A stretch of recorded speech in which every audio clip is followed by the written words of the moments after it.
The Mortuary Assistant is a first-person horror game where you play as Rebecca, who's recently gotten a job at a mortuary, but finds after her first day that there's demonic things going on at her new workplace.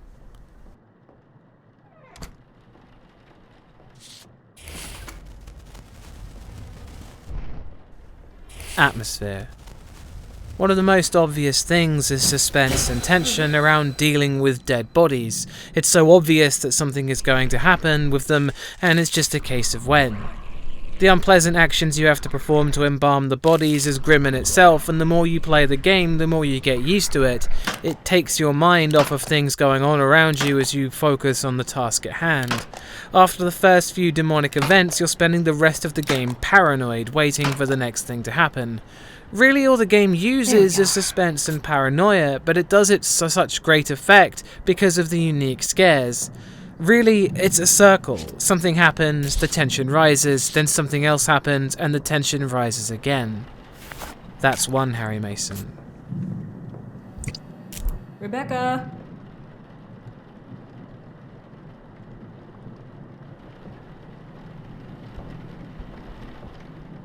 Rebecca!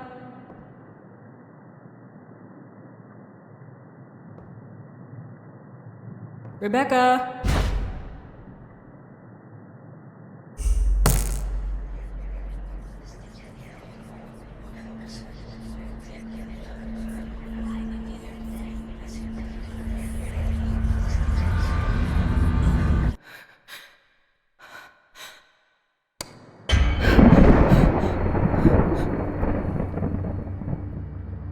Scares. The game uses a vast array of scripted events, from subtle things like the sound of a mortuary entrance door opening by itself, to in-your-face scares like a body running at you from the end of a corridor. I found a lot of them were hit or miss, but the game did so many different ones that it rarely mattered which ones affected you, because eventually one or two of them would. And sometimes the same one you'd seen before would work better in a different time or scenario. There's one specific event where a white-faced demon peeks out from behind a cabinet, and the first time I was at the computer and noticed it in the background and was only mildly creeped out, but the next time I was walking past it and it was suddenly in my face and it seriously frightened me. The game sometimes teleports the player to elaborate nightmarish dream sequences or flashbacks of the character's past, and these varied in their effectiveness.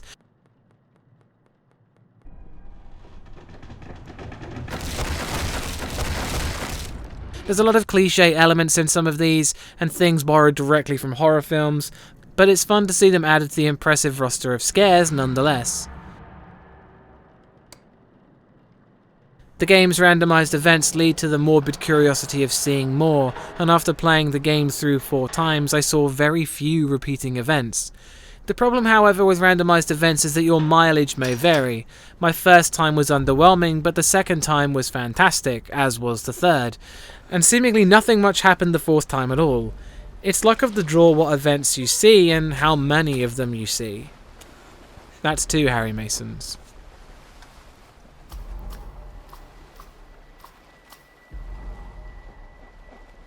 Sound design. There are only a few pieces of music in the game. One of them is an intensifying warbling noise when Rebecca starts feeling the possession taking hold of her, and a dark ambient drone that crops up in the last few minutes, but the rest of it is silent. The environment is filled with the sound of rain outside on the windows, and some subtle ambiance. The sound effects are pretty good, with a lot of them being played at random to shock the player or get them to investigate things. It's used in misdirection a lot and realistic enough to never take you out of the moment. The voice acting is pretty good, but the lines from the characters who aren't either Rebecca or a boss Raymond are a bit generic. Other than that, they're perfectly serviceable. I'm so sorry. What a familiar voice. Be more comforting.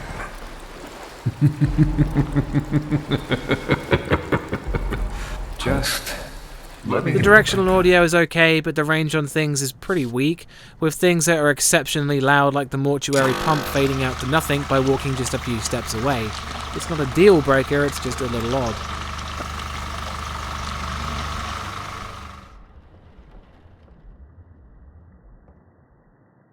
Overall, the sound design is very good, simple and effective. That's 3 Harry Masons.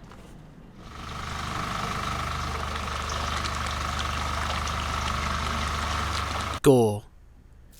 The gore is literally part of the job. Many of the mortuary processes are difficult to stomach to begin with, and some tasks never get any easier to do, but with repeated bodies it's not too difficult to get used to them.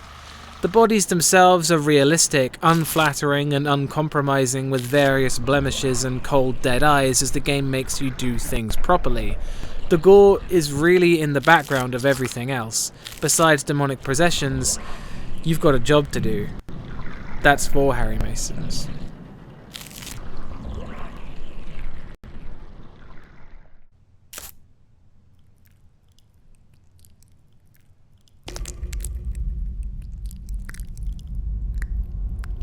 Tell you what, What? why don't you go ahead and head out? I'll take over from here. Story. The story follows Rebecca as she's hired to work at a mortuary run by a man named Raymond, who summons her there in the middle of the night and asks her to take on the night shift. After she arrives, he locks her in and tells her that she's been possessed by a demon and the only way to lift the curse is to trap the demon in a body and burn it, but you'll need to find its name and which one is the right one. The game's story is pretty simple, but the backstory of characters is only revealed by random events with the demons or by exploring. There are several endings and exploring them can be fun. Even after 4 times playing through the game though, I felt like I didn't quite understand some of Rebecca's past that the game was trying to convey to me, because it was mostly done but to be frightening rather than to be informative. I feel like a lot more could have been explained during my time in the mortuary, but again, there's embalming work to do. Making the final score 5 out of 5 Harry Masons.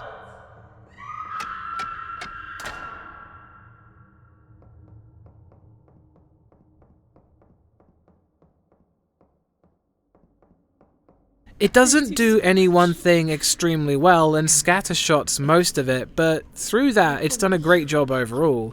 The mortuary assistant was engaging enough to pull me back in 3 more times with my ridiculous schedule, and I think that says something.